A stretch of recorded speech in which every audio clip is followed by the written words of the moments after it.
Бред түмний хамгийн том баяр болох Алдархан наадам хаяанд иржээ.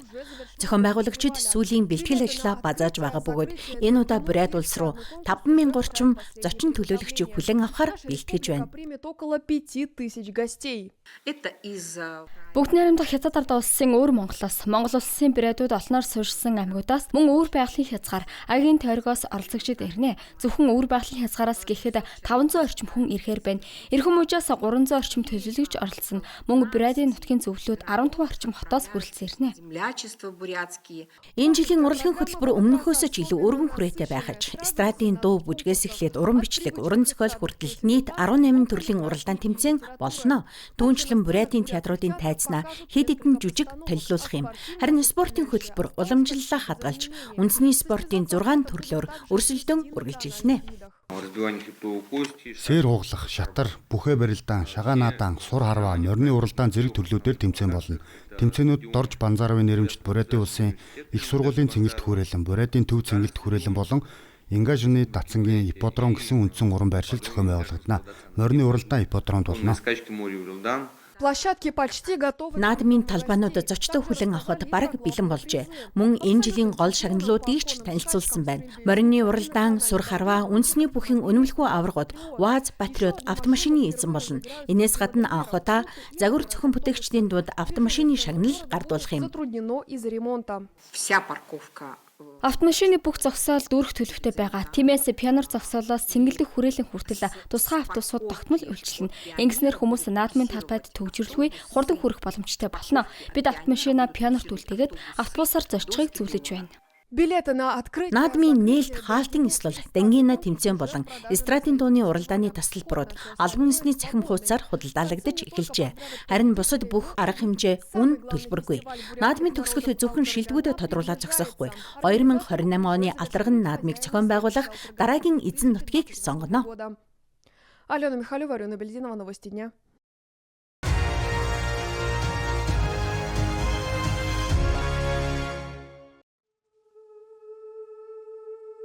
Өглөөний 4 цаг тэрхүү хар өдрийн нэм гарагт хүмүүс амар тайван нойрсож, эх орныхын түүхэнд хамгийн их цус асгаруулсан дайн эхэлснийг огтхонч төсөөлөөгүй байна. Нам гүмийг нисэг онгоцны хөнгөнөх чимээ дэлбэрэлтийн нүргэн эвдсэн юм. Тэдний өмнө 1418 хоног үргэлжлэх хүнд сорилт, ширүүн тулалдаан, нөхөж баршгүй гар цохрол хүлээж байв.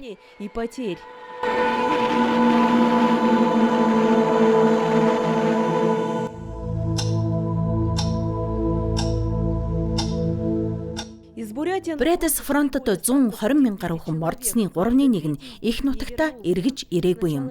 Агуу эх орны дан эхэлснээс хойш идүүгээ яг 85 жил өнгөрчээ. Гэсэн ч нутгийн баатруудын гавьяа зүтгэл, баатарлаг үйлсийг хүмүүс өнөө хүртэл мартахгүй дурссаар байна.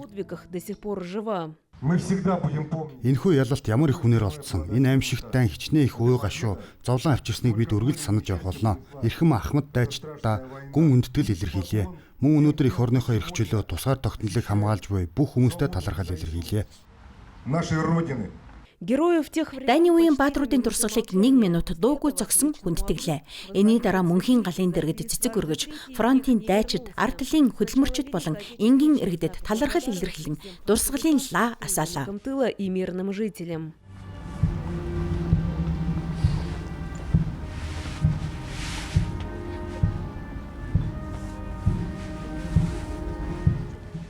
Мөн лаагаар санаж байна гэсэн үг болон ялалтын бэлэг тэмдэг болсон улаан одыг дүрслэн өржээ. Баатруудын үр хүүхэд ач зээнэр хүндэтгэл үзүүлэхээр хүрлцэн ирсэн байна. Миний 4 элен цөвөө бүгд дайнд амирхсан. Миний 2 өвөө хоёулаа дайнд оролцсон. Нэг нь Освенцимийн хорих лагерт хоригдож байсан ч тэндээс оргож чадсан. Нөгөө өвөө төмөр замын цэрэгт алба хааж байсан. Тэр амьд үлдэж нутагтаа эргэн ирсэн юм а. Мой отец участник войны. Миний аав дайнд тулалдсан. Берлин хүртэл байлдаад дараа нь тэнд 2 жил албахасан. Тэр цэргийн инженерийн ангид байсан юм. Германчууд ухрах үед тэд мингүүжүүлэх ажил хийдэг байлаа. Аав маань нэг удаа германчуудын ард талд нэвтэрч тэдний өөрсдийнх нь минийг замд нь байрлуулж байсан тухайга ярьдаг байсан. Мины ставили у них на пути. Дурсгалын ла арга хэмжээ Орос орн даяар зохион байгуулагддаг. Харин Улаанууд хотод энэ үйл ажиллагааг зовлон шанал дурсгалын өдөр болох 6 дугаар сарын 22-нд 17 дахь жилдээ дараалан зохион байгуулж байна.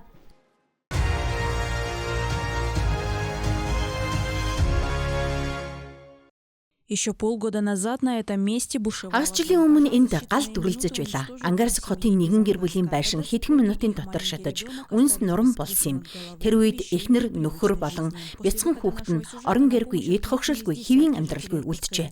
Манай сурвалжлага цацагдсны дараа эрхүү мууж болон хөрш бус нутгуудаас олон 10 хүн тусламжийн гараа сунгасан байна.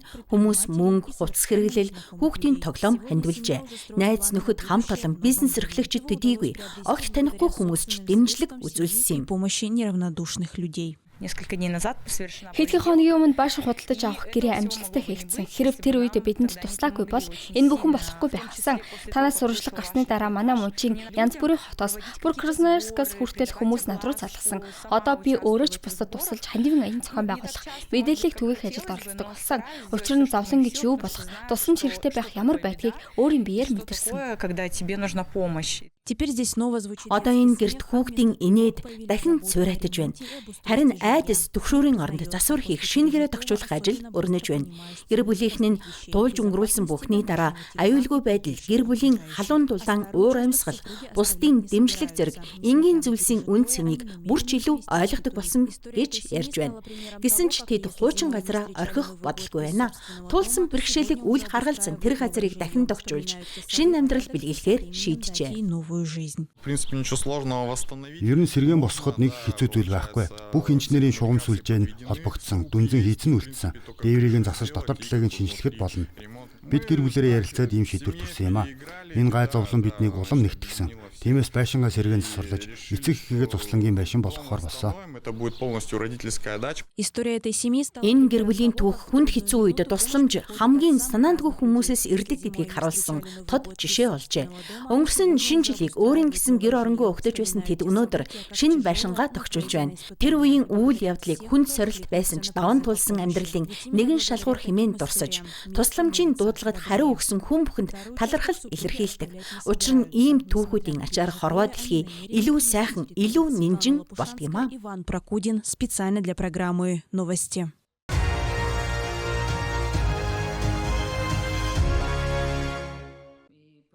Свой путь в медицине. Елена Петренко анагаах ухааны салбар дахь ажлын гараагаа 1989 онд эхлүүлжээ. Тэрээр Свободны хотын анагаах ухааны коллежийг төгсөөд анхны ажлаа эрчимт эмчилгээний тосогт эхэлсэн бөгөөд дараа нь мэдээжүүлгийн сувилагчаар ажилласан байна. Өвчтнүүдийг асран хамгаалах, хагалгаанд бэлтгэх, дараах сувилгааг хариуцах нь түүний үндсэн үүрэг байв. Тэр ч байтугай ерөнхий сувилагчийн албан тушаалд томилогдсныхаа дараач энэ зарчмаас няцаагүй юм.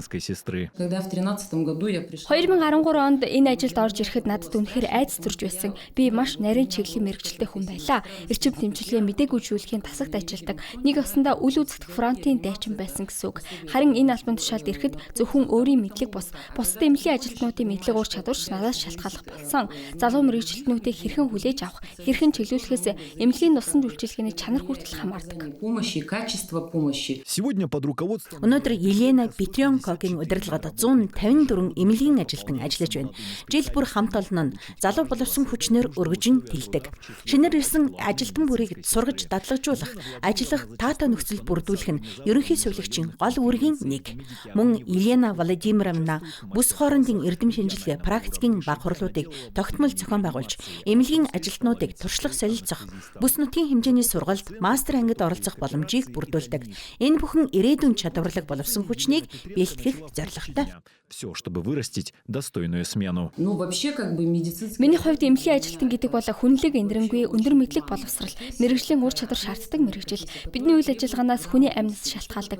Энэ бол хамгийн үнэт зүйл. Тиймээс бид үүргээ нэр төртөй биелүүлэх ёстой. Цагаан халаадаа өмсөж яваа цагт энэ бол миний ариун үүрэг хэвээр байх болно. Саяхан Елена Петренко олон жилийн хөдөлмөрөө үнэлүүлэн шагнал хүртжээ. Тэрээр хүмүүсийн эрүүл мэндийн төлөө тууштай ажилласан мөн төрлөх Чернышевскийн тойргийн эрүүл мэндийн салбарын хөгжилд оруулсан хувь нэмрийн төлөө талархал хүлээн авсан байна.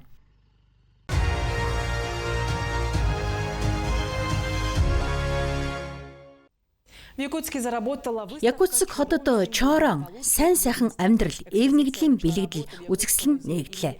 Үзэсгэлэн Ярославскийн нэрэмжит Якутийн музейд дэлгэгдэж байна. Энэ нь саахан ард түмний уламжлалт зан үлийн сав болох чороны түүх хөгжлийг танилцуулж байгаа юм. Чорон нь сайн сайхан амьдрал, зочломтгой зан, эв нэгдлийн бэлэгдэлд тооцогддог. Үзэсгэлэнд музейн сан хөмрөгт хадгалагдаж байгаа уламжлалт чорон болон айрагны хэрэгсэл мөн орчин үеийн урчуудын бүтээлүүдийг дэлгэн үзүүлжээ. Музейн цуглуулгад 19-р зуун болон 20-р зууны ихэнх үеийн нийт 200 орчим чорон хадгалагддаг байна. Төслийн хүрээнд 9-р сар хүртэлх хугацаанд мастер класс, лекц, уран бүтээлчдийн аялал, бусад олон үйл ажиллагаа энд болох юм а. Авторские экскурсии и другие мероприятия. Манай музейн цуглуулгад хамгийн эртнийд тооцогдох нэгэн чорон бий. Судалгааны үр дүнгээр уг чорон 15 дугаар зууны үед хамаарна гэж тогтоогдсон боловч манай мэрэгжилтнүүд 16 дугаар зууных гэж үздэг. Цаашид чорон ямар байх ёстой вэ? Бид чороныг шаазангаар хийж болох уу? Түүний бэлэгдэл хэрхэн өөрчлөгдөх вэ? Үндсэн утга агуулга нь хадгалагдах уу? Эсвэл алдагдах уу? Удахгүй бид дугуй ширээний улсууд зохион байгуулж мэрэгжилтнүүдтэй энэ асуудлыг хэлэлцэн. Магадгүй ингэснээр бид чороны нэгдсэн жишг стандартад хүрч чадна.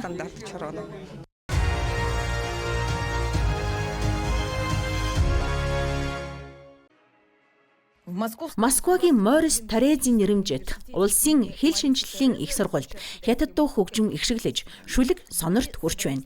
Энд орос хятад хэлний багш нар цуглан хамтарсан төсөл хэл заах арга зүй туршлагаан хэлцэж байгаа. Орос хятадын хамтын ажиллагаа өнөөдөр бүх салбарт маш эрчимтэй хөгжиж байна. Ийм хамтын ажиллагааг хэл соёлын дэмжлэггүйгээр төсөөлөх нь аргагүй. Вероника Панасовская бол Москвагийн улсын хэл шинжилгээний их сургуулийн 3 дугаар дамжааны оюутан. 3 жилийн өмнө тэрээр хятад хэл сурах тухай огт бодож байсангүй. Харин өнөөдөр энэ хэл тэрний хувь заяа болсон гэж ярьлаа. Хятад хэлийг академик төвшөнд судлах нь маш өргөн боломж. Ирээдүйн карьерийн сайн төлөвийг нээж өгдөг. Бид зөвхөн хэлийг бус соёл, улс төрийн онцлогийг судалдаг. Мөн хэл шинжилгээний онлын үүднээс судалдаг учраас орчуулагч, багш зэрэг олон чиглэлээр ажиллах боломжтой. Чин Хуан Гаундоны гадаад худалдааны их сургуульд орос хэл заахад 10 жил болжээ.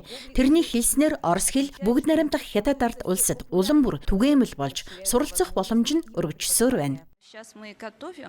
Өнөөдөр бид зөвхөн хэл мэддэг мэрэгжилтэн бус олон талын мэдлэгтэй боловсон хүчин бэлтгэж байна. Тэд хэлийг үнцгий эзэмшснээс гадна мэрэгжлээ сайн мэддэг, тухайн улсын онцлогийг ойлгодог, практикт ажиллах чадвартай байх ёстой. Энэхүү өвөрмөц холбоо байгуулагдаад хэдхэн жил болж байна. Хэйлунжаны их сургууль болон Морис Торезийн нэрэмжит Москвагийн улсын хэл шинжилгээний их сургуулийн санаачлагаар байгуулагдсан тус холбоо нь хятадд орос хэл, орост хятад хэл заах чиглэлээр хамтран ажиллах зорилготой юм. Холбооны төлөөлөгчид анх удаа Москва цуглаж шинэ гишүүдэд элсүүлжээ. Ингэснээр холбоонд харьяалагдах хэл шинжилгээний их сургуулийн тоо 80-аас 120 болж өссөн байна. Энэхүү холбоо нь Орос хятадын их сургуулиудын харилцаа хамтын ажиллагааны маш том чухал талбар юм. Энд бид шин санаа олж авч, шин түншүүдтэй танилцж, хэрэгтэй хүмүүстэй холбоо тогтоон хамтарсан төслүүд хэрэгжүүлдэг. Холбооны хэрэгжүүлсэн бодит төслүүдийн дунд хятад хэлний гүр, залуучуудын манлайлалын семинар болон орос хятад хэл сурах захин платформ болох үүлэн анги зэрэг санаачлагууд багтаж байна. Москвагийн бага хурлын үеэр хэл шинжилгээний салбарын шин чиг хандлага, уламжлал ба инновацийг хослуулсан сургалтын арга барил, мөн төрөл бүрийн мэрэгжилд хэлний ур чадварын ач холбогдол өсөн нэмэгдэж байгаа асуудлыг хэлцжээ. Орос хятад хоёр улс төрийн олон улсын болон эрх зүйн тавцанд улам ойртон нягтарч байгаа энэ үед төрийн хэлнүүдийн ач холбогдолч мөн адил хэмжээнд өсөх нь гарцаагүй.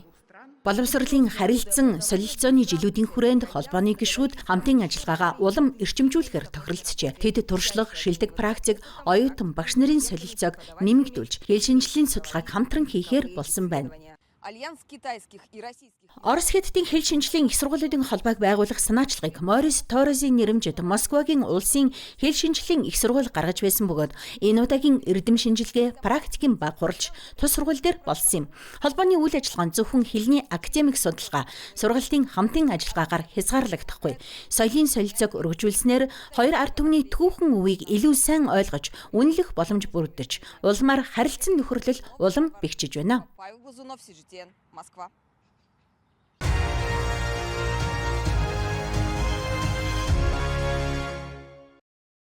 Баян булаг нэрийг Тэнгэр уулын нурууны төв хэсэгт орших тал хээрийн бүс нутаг, суурин болон дархан цаадад газар эзэмшдэг. Зуны улиралд мөсөн голын хайлсан усаар тэжээгддэг Кайду гол нь үзэгсэлэнт ус намхрахыг экосистемийг бүрдүүлдэг бөгөөд энд 100 гаруй зүйлийн шувуу нутгалдаг юм. Энэхүү гайхамшигыг үзэхээр жил бүр олон мянган жуулчин ирдэг байна.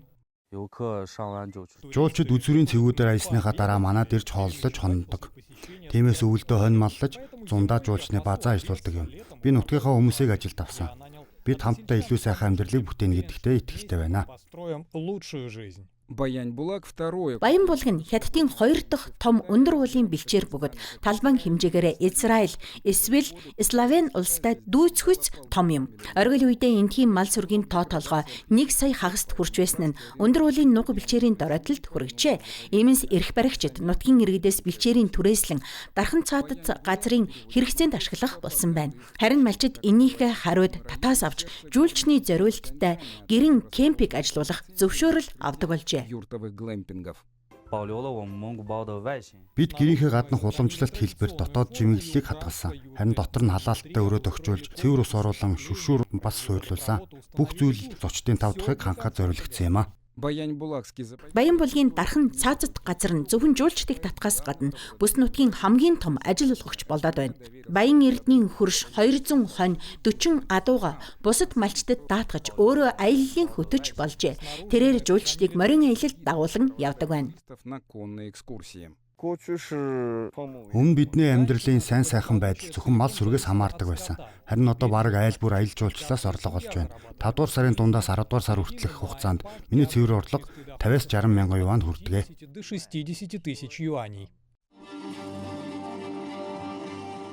Жуулчдын тоо өсгийн хэрээр нутгийн иргэд дуу бүжгийн уламжлалаа сэргээж эхэлжээ. Том хотуудаас ирсэн зочид орон нутгийн соёлтой илүү гүн гүнзгий танилцахыг хүсдэг болсон байна. Энд бүжигчнэр ажиллах нь маш сайхан боломж. Бидний хувьд энэ бол амьдралын зөв зам гэж боддог. Өмнө нь Баян булгийн малчид амьдралын амжилтаа сүргийнхээ тоогоор хэмждэг байсан бол өнөөдөр зочдын инээмсэглэл хамгийн чухал хэмжүүр нь болжээ.